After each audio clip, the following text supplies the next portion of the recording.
So let me do just a little recap here to start, and then we'll pop into this next week's uh, list of information. So I will share this timetable, and I'm going to post this so that you can access it at your leisure if you want. And so I think I showed you this last week, this basic timetable of New Testament events. This is something that I just put together on my own, but you'll see, starting with Jesus' death and then moving forward, the New Testament writing as we know it, probably all of them were done by 120. That seems like about the end timing. And you've got these two that we're reading that are non-canonical works from about 140 to 150. So they're pretty early. They're pretty early works.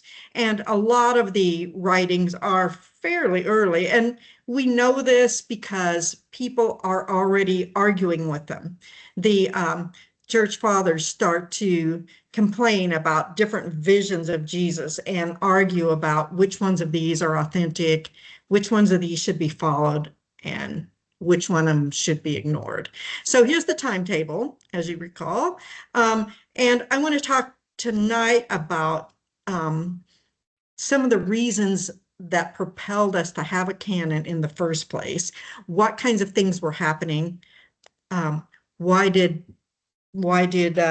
followers of Jesus decide that they needed to have a canon? Because, at first you've got people following Jesus, people expecting Jesus' return, so they really weren't worried about putting together official writings.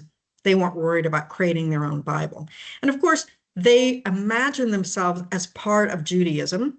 And so the Jews had their sacred writings. Those were the sacred writings of Jesus. Those were the sacred writings of Paul. Those were the writings that they turned to explain that Jesus was the anointed one that had been waited for, the Messiah, the anointed one. And so that's what they had. And they weren't thinking, oh, we're starting a new religion now, so we need a whole new set of writings. But as things started to deteriorate between the followers of Jesus and the traditional people within Judaism, then once that started to fall apart, well, then the people who followed Jesus had to define who they were. They had to define who Jesus was, and that's what you see in these writings is what kind, is this a God? Is this a human? Is it both? That Christology is the driving force behind how we sift through these writings. And you see, I've told you that a low Christology implies a focus on humanity, and a high Christology implies a focus on divinity. And so all of these writings deal with those issues. But there were so many writings around. Let's just put up the list for a second so you can see it. I imagine you've looked at these. But this is just the list of writings that we've found from the New Testament era. There's a whole list like this of writings from, the Old Testament era. And so there's lots of them. And you can see that some of them are pretty early. This list also includes the ones that you know of that are canonical writings, but there's lots of them. And some of them we have whole collections of them. The whole work is preserved. Some of them we know by someone talking about them, usually in a negative way, someone writing about them. And so you'll see the ones that we have here. These are listed in what they think is the dating order. The dating is disputed. Lots of people have opinions about which of these were early and which were written later. But we know that there's a time at which people are talking about these in a negative way, lots of them. And so they have to be done by that time. And so this is where ours fall in, right in the mid 2nd century. So the types of things that propelled us to get a canon.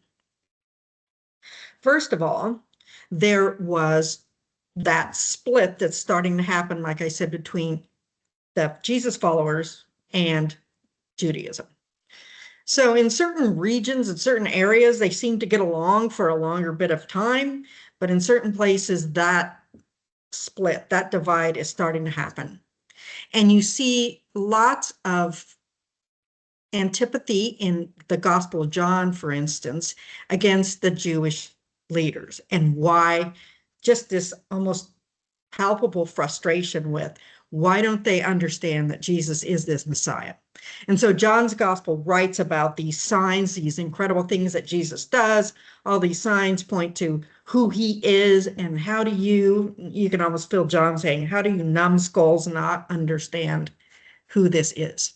So that became a heated point, and in some places, and John's gospel talks about this, when the passage about the man that's born blind, and Jesus restores his sight, and Jewish leadership brings his parents in and asks them, what do you know about this? And they said, oh, I don't know, talk to our son. He's old enough, he'll tell you.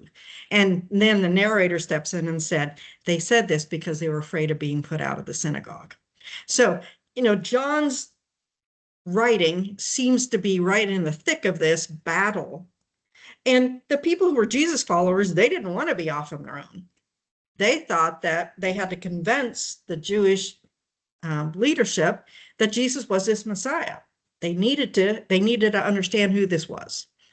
And for the traditional Jews, you can see the problem. It's a sort of political problem for them, because the Roman authorities had killed this Jesus and killed him in a way that says, this guy is an enemy of the state. And so people that followed him, people that were adherents to him, were looked at with a lot of suspicion by the Roman authorities.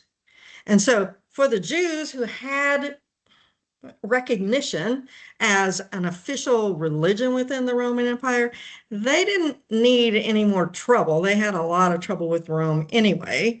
And so they didn't need any more trouble by saying, oh yeah, that guy that you killed as an enemy of the state, yeah, he's one of us. I think a lot of them were happy to say, oh no, he's not with us. He's something else. And so it was a political problem for the followers of Jesus. And when the Jews began to push them away and disown them, then they really were exposed. They were on their own.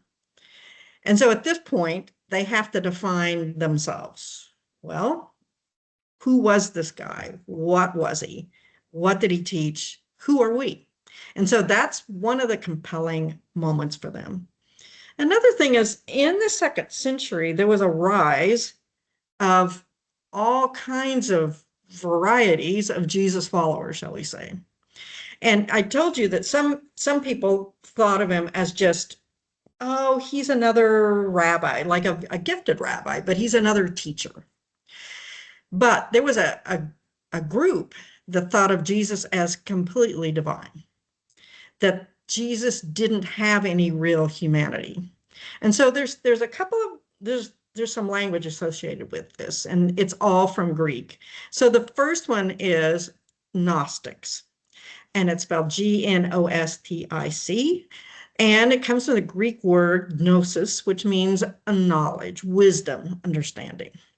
And so the Gnostics, and it's a huge umbrella of different kinds of beliefs, but I'll try to just kind of boil it down to a couple things, which is they really rejected the notion of Jesus as human.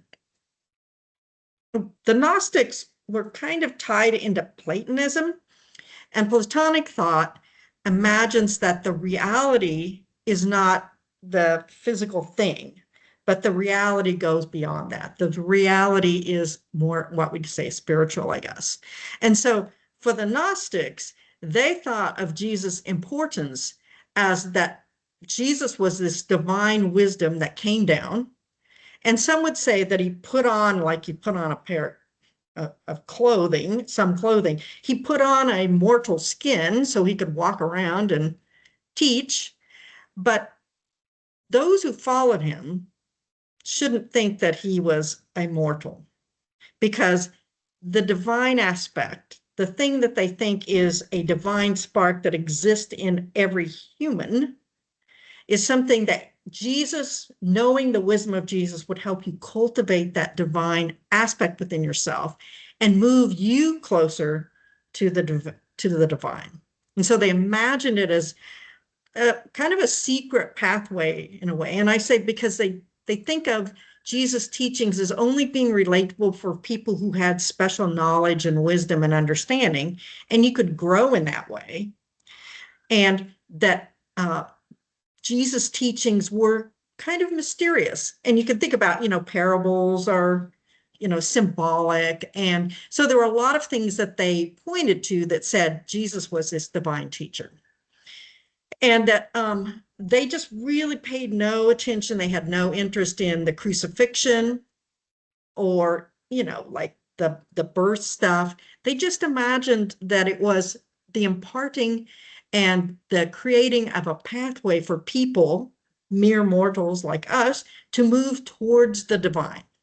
And so how you did that, you understood this hidden wisdom, but you also moved away from all of the trappings of the body. And so there was a lot of self-denial within these groups. So they tried to abstain from all sorts of things, anything related to desires of the flesh, eating, drinking, sexuality, all that stuff was something that prevented you from moving towards this divine. And so you can see that view of Jesus as one who brings this divine wisdom, who puts on the cloak of flesh so he can impart it to us. That vision of Jesus is really different. And so there was no thought that, oh, when Jesus died, that's an important moment. They didn't think that at all. In fact, some people claimed that Jesus had this cloak of flesh that he put around himself, but that cry from the cross, why have you forsaken me? That was the moment which Jesus left this flesh that he put on, and then whosever flesh that was in, that person is the one that died and made that cry. So you can see it's a real different Christology than the kinds of things that you're used to. And there's another word for this that I'll tell you that's associated with it. It's docetics, D-O-C-E-T-I-C. And that means it's a word in Greek that means that something seems or appears. And so the docetics were the ones that would say Jesus wasn't really human. He only seemed to be so. He only appeared to be so. So that's just a kind of a quick little summary of how much variety there was in the followers of Jesus in the first, in the second, and the third centuries. And I should say that there are Gnostic traditions that are still alive today. They've lasted all this time, and they're really different. I mean, you can look them up, but I can't begin to tell you the variety of teachings that they have. But a lot of it does relate to this secret wisdom, this denial of the flesh, this seeking to move towards the perfection of the spiritual. And so that was who they thought Jesus was. And that's why they were adherents to Jesus. And their teachings relates a lots of things that are very different from the types of things that we're used to reading. Let me pause there for a second because this is odd stuff. Is there anything I can clarify for you?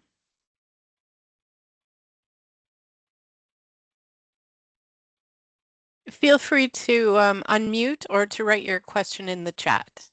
Yeah, and if you want to talk, you can raise your hand. If you want to be called on, that's fine.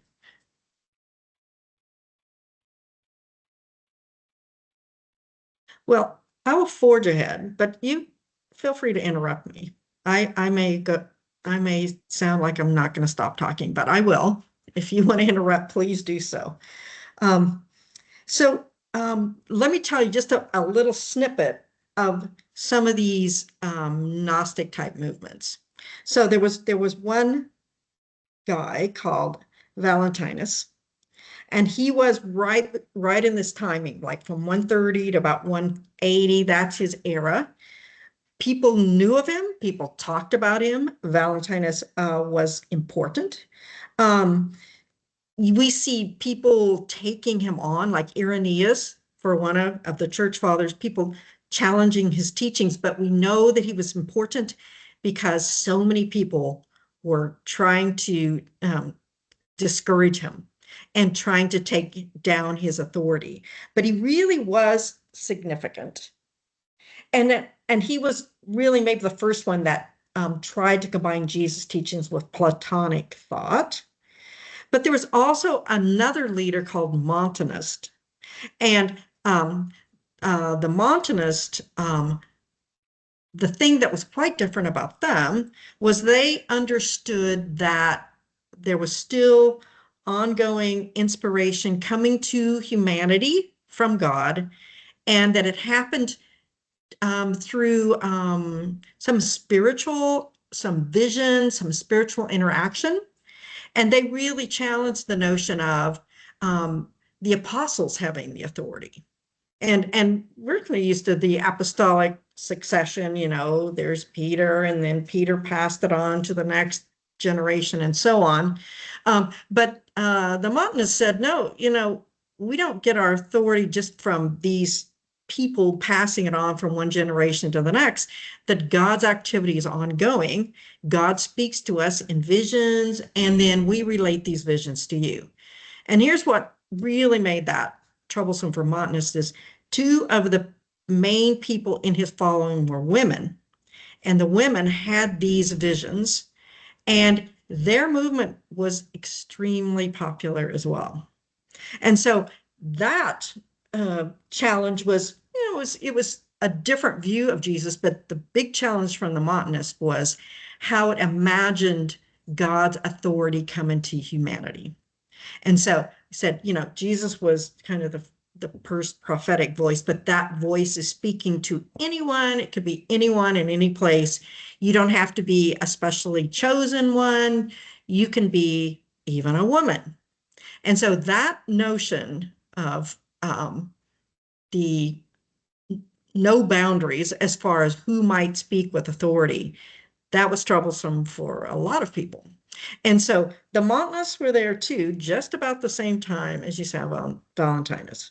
So that range of stuff that's happening, that's all under the heading of these people are followers of Jesus, it was extremely diverse.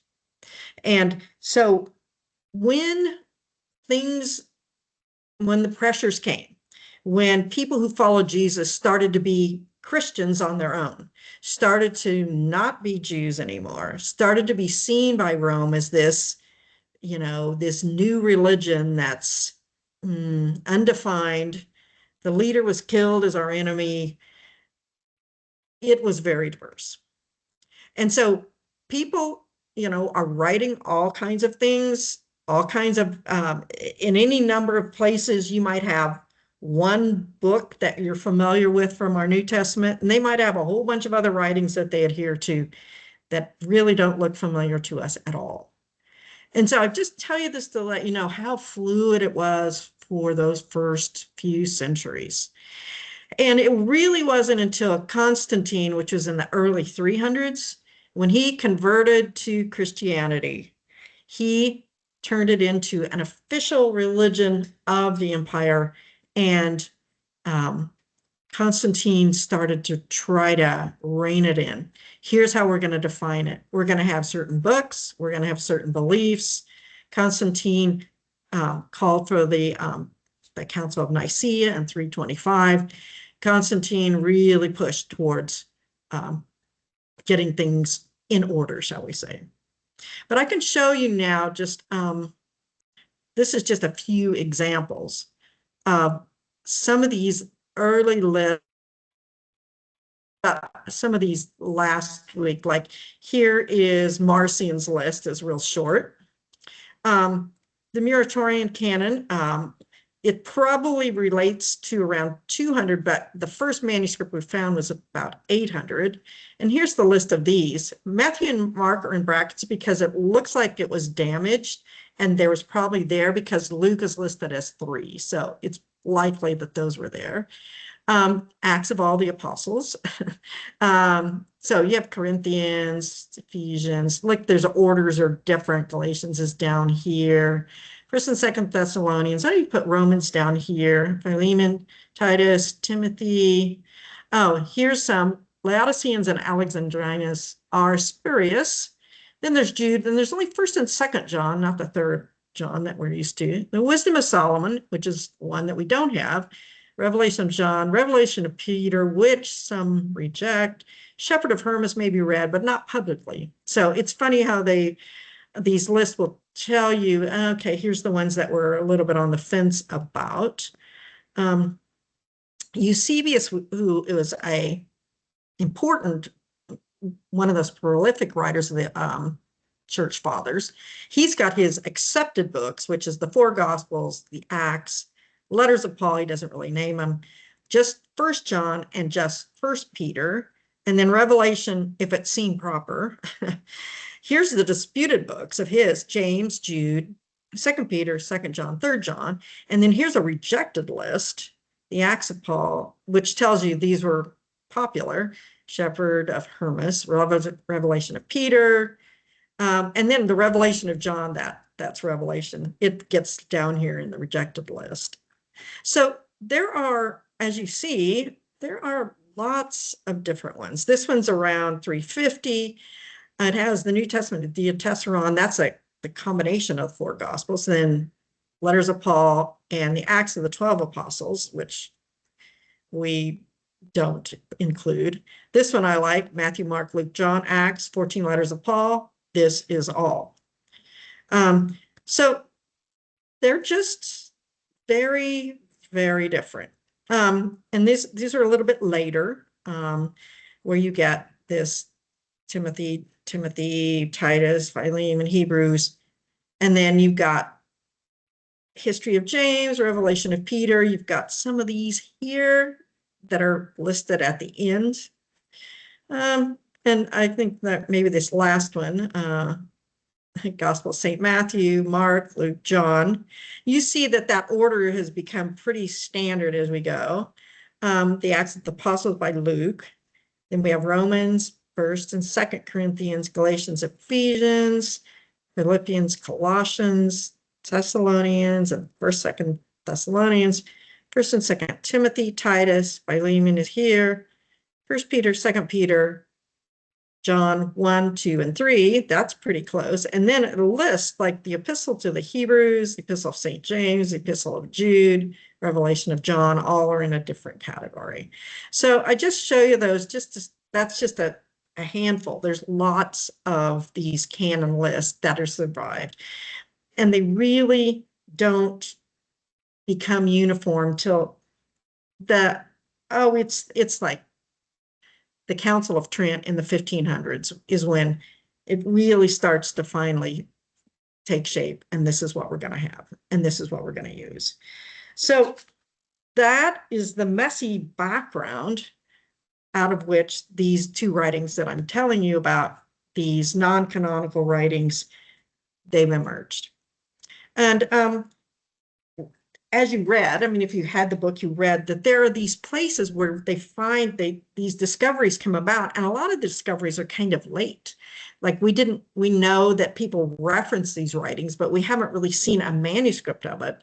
But people find stuff, and a lot of it happens in Egypt, any of these sandy, dry places where things can survive, that you have, like that place, Nag Hammadi is a place in Egypt where a lot of these, what we'd call Gnostic writings emerged that we had heard about, but we'd never really seen them. So there's a lots of findings, and there's still stuff that pops up. I saw, you guys might have heard recently, within the past 10 years, that there's a Gospel of Judas popped up, and nobody'd seen it before, and it was a big deal that They'd found something else that goes from way back. So here you have this writing, now this infancy, the Proto-Gospel. And the reason they call it Proto-Gospel of James is it talks about before Jesus' time. So before his era, the Proto-Gospel of James. And here you have this story, and this is really the focus of Mary. Jesus is hardly in it. If you read it, you saw that. Jesus is barely in it. And here you have this theme, and this is a common biblical theme about the wife who cannot bear a child. You've seen it before, right? Sarah, number of places. Elizabeth has it. So that theme of the wife that's righteous, that somehow can't bear a child, that turns to God and begs for her shame to be removed. And let me talk about that shame just for a little bit, because as a woman in that kind of world, there is a huge risk for you to bring shame to yourself and the family. And there's only a slight chance for you to bring honor. So there's a number of ways for men to gain honor. You can do it through your work, through your standing, for your achievements, for your wealth or benevolence, mainly through your heritage. But for women, the main way that you have honor is through your association with a male. So your father's honorable, that brings you some honor. Your husband is honorable, that brings you some honor. But the biggest thing is you bear a son, and that male brings you some honor. And so if you fail to do that, if you fail to procreate, then the shame is there upon you and upon the whole family, because you did not produce the son that everyone expected you to do. And so part of the reason that it's so much pressure on the woman is the way that they understood the process of procreation was that the woman contributed nothing to the makeup of the fetus. The woman was, and they use this analogy, she was the soil upon which the seed was planted. And so they thought that all the ingredients that contributed to an infant came from the man. And the woman was just the soil upon which that seed grew. And so that's why you get this language of barren when it comes to women in antiquity, because they imagined them, if the seed didn't grow, the seed was put there, if it didn't grow, that meant you were an inhabitable place for the seed. So think about people living in a desert and seeing that dry, parched, cracked ground that wouldn't grow anything. That's what they imagined the inside of the woman looked like, who couldn't bring forth children. So it was always her fault, her barrenness. And if she couldn't have a child, they didn't think, oh, there's something wrong with the husband. No, they thought that's what she looks like on the inside. And so her barrenness was her shame. And no one should waste their good seed on that cracked, parched earth that is inside of her. And so there's even very clear instructions for husbands that have the unlucky and unfortunate position of having the barren wife, is to find another woman who has the soil upon which their seed will grow. And so when you hear about someone talking, like is in this story, about the horror that is their life if they cannot bring forth a child, that's part of it. This is the way that the world saw them, and their chance for honor is dashed. And so they live a life of shame, and people pity them. This is what you're like on the inside. So that theme of the mother of Mary in this story, that's her life. This is where she is. And so when she conceives, she prays. She prays that God will answer her prayer, and it happens. And then, of course, there's the problem of the husband saying, how did this happen? This isn't mine, is it? And now there's all the suspicion around the authenticity of the child. And so she moves from one set of shame into another set of shame. All of the suspicion about, how did this happen? So this story, what it accomplishes. Well, first of all, this is the place that we hear about the name of Mary's parents, Anna and Joachim. This is the place that we hear about it first. That's the oldest reference that we have to it. And it's just interesting that she's got the same condition. It's sort of the same circumstances that you see with John the Baptist's mother, that you see with Sarah, that you see with Hannah, all of these important figures that have God answer their prayer to take their shame away. But as soon as they have the happy moment of understanding they're pregnant, they also then have the explaining to do about how did this happen? How did it happen and why? And who's in charge? Who's to blame, I guess, is maybe one way of saying it. So this story reaches back beyond Jesus. And I think it's interesting that the infancy gospel of Thomas that we read, there, Jesus, it answers these questions about Jesus as a child. And so we got a bit about the birth, but then we have nothing else. So the infancy gospel of Thomas looks back. And this gospel, James, looks further back. What was it like for Mary? Where did she come from? How did she come about? And so you have, I think, part of what they're accomplishing with the story is setting up Mary as a pure mother for the Son of God. So Mary isn't just any peasant, which is the way she appears in the gospel stories, but she's one that also had an immaculate conception. So her mother was visited by the Spirit, and her mother had this incredible birth. And that's where Jesus came about. So it helps, I think, raise the Christology of Jesus. It helps answer questions about his heritage. Okay, so if God is your father, then what about this human mother? Oh, well, there's this story about Mary entering the temple, being kept pure, being kept holy.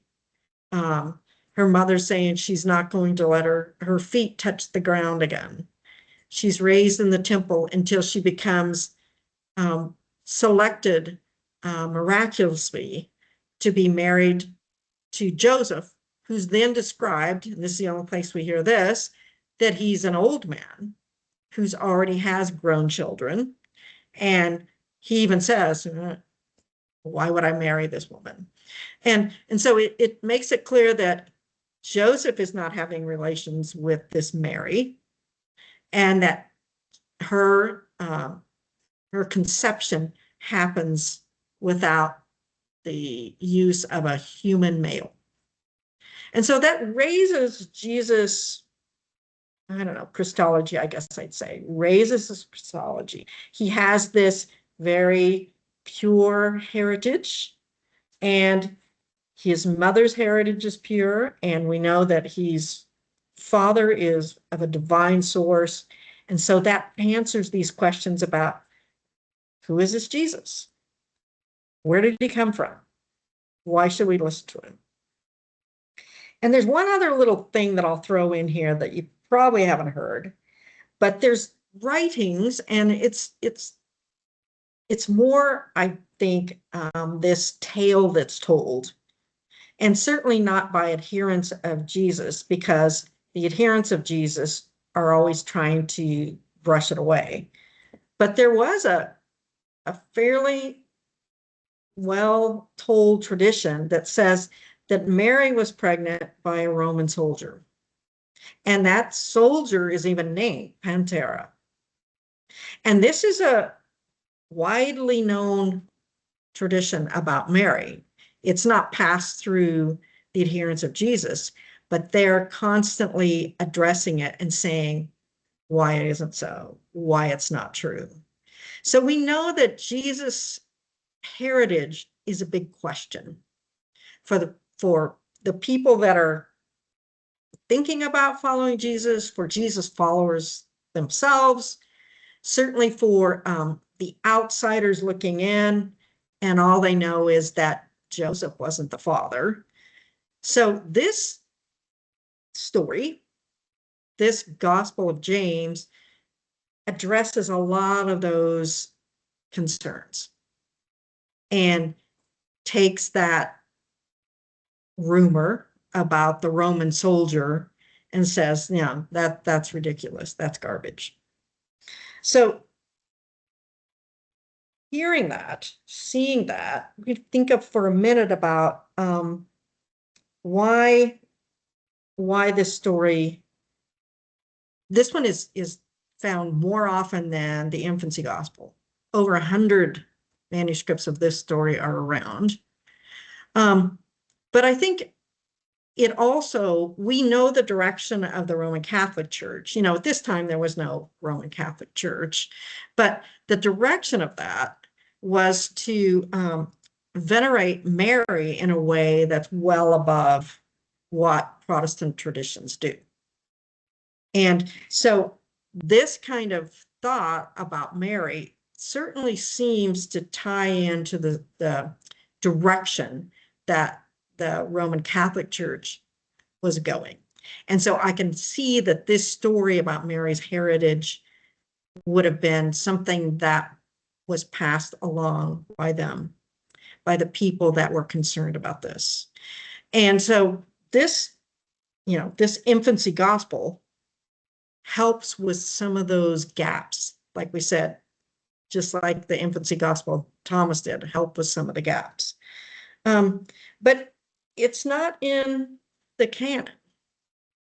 So any conjecture about that? Any ideas about why it's not in the canon? Well, I guess listening to what you've been saying is they're stories. Yeah. And what makes one story truer than another story? So, I mean, what James or Thomas or whoever it is that's telling these stories, what makes them believable? Mm-hmm. Why didn't they end up in the canon? Yeah. Well, I can tell you some of the things that they looked for when they put the canon together. Certainly, if they thought they knew who wrote it, the authorship being tied to a familiar figure, to someone who was part of Jesus' movement, that was helpful. And so there are all of these writings that people assume that Paul did, which now we think a lot of those letters probably weren't written by Paul, maybe someone who followed Paul or an associate or any number of other people that could have been it. But having it tied to a known figure was helpful. And that's one way. And so you can see why people, the ones that's had Peter's name on it, I think Second Peter in particular was borderline. A lot of those listed and included. But I think having Peter's name attached to it helped its candidacy, helped it get in. Another thing is, by the time they're putting the canon together, they've also sifted through some of this Christology. And so they're trying to imagine which writings help confirm the Christology that they've adopted.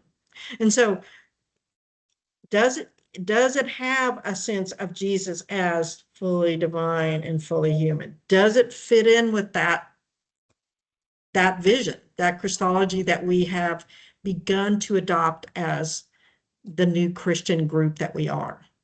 And so things that don't jive with that, they can easily get brushed aside. And other things that get painted with the Gnostic brush, or painted, as, oh, this is something that Valentinus, or this is something that Montanus, or one of his prophetess has said or written, if it got thrown in, whether it was or not, but if it got thrown into that group, then the chances of it getting included aren't good, because it's associated with someone that they find, on the outside of what they believe. And so the other thing I add to this list is something that's got antiquity to it. So if it seems like it dates back, that's been around a while, people know of it, if it goes back to Jesus' time or close to Jesus' time, that helps. And so the Paul letters were written early. That makes sense. They've been around, they've been circulated, people know of them. I think there probably was a fairly early collection of the four Gospels as we know them that got put together in a volume, and people knew of them. So that made it more acceptable. So those types of things are part of what they considered when they made their selections with the canon. But you can see the selections weren't automatic. Even after we had the Council of Nicaea, where it was pushing towards it, there was still a lot of works that were on the list, off the list, on a side list. There's lots of them. And so it didn't happen just like that. It didn't happen quickly. But all of these things that I'm telling you are stuff that we know of that was part of their discussion. And oddly enough, what they don't list as part of the discussion is writings that were inspired by God. They don't describe them that way. Now, they may have thought of them that way, but they weren't saying we're only picking the ones that we know that God inspired. We would talk about it that way today. I think I hear that a lot, but they back then weren't saying that as a criterion. Any other comments on the Gospel of Mary? The stuff that I've said doesn't disallow this one. Any ideas why it wouldn't have made the cut?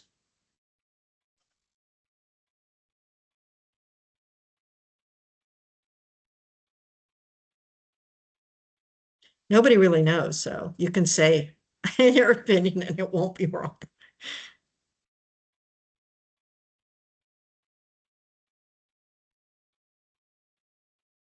I don't really know myself. Oh, somebody writes about Jesus' brother's situation. Um, I'm not sure what you mean by that. That it seems to disallow that Jesus had actual brothers. Is that what you are thinking? Who is that wrote that comment? You know, the A.G. Lake. yeah. Oh, okay. You wanna say it out loud? Oh, right. Okay. So that's what she's saying. Yeah, in that way, it kind of disagrees with the gospel writing. So you're right, there is that problem. Although the Roman Catholics today say that those were Joseph's children. Now this says, Joseph's children were grown, but the Roman Catholic Church says those are Joseph's children.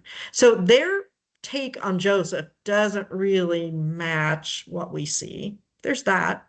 Yeah, that's a good observation. Anybody else have a conjecture on why this didn't make it?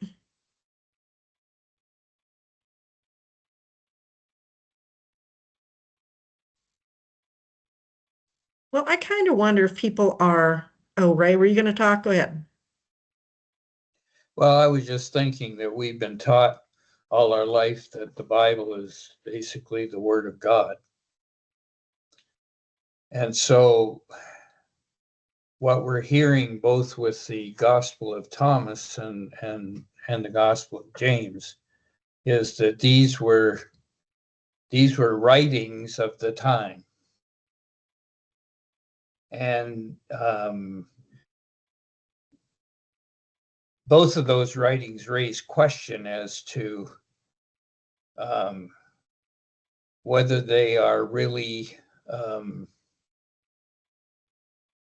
God inspired, or whether they're just stories that people have come up with to try to explain, Jesus' infancy and what he was before he became the Messiah. Yeah. Yeah, it's true. I mean, I think especially with the infancy gospel of Thomas, I would say I'm not sure that they weren't doing creative writing there. That people said, what would he have been like at 5? And here's what it might have been like. I'm not sure that they wrote them thinking, this is what I heard and this is what I think he did. Now, this one, the Infancy Gospel of Mary, reads differently to me than that. It doesn't sound like somebody was just trying to imagine it. It really sounds like um, a historical rendering of here's Mary's story, and here's how the pregnancy happened, and here's how Mary grew up. It reads that way. And so it's written in a different style. I wonder if the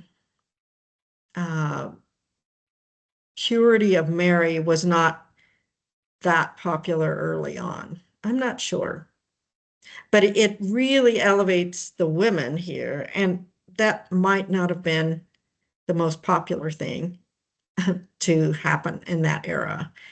But I don't know. I don't know why it wasn't brought in. But it doesn't say much about Jesus. And I think maybe that was a strike against that as well.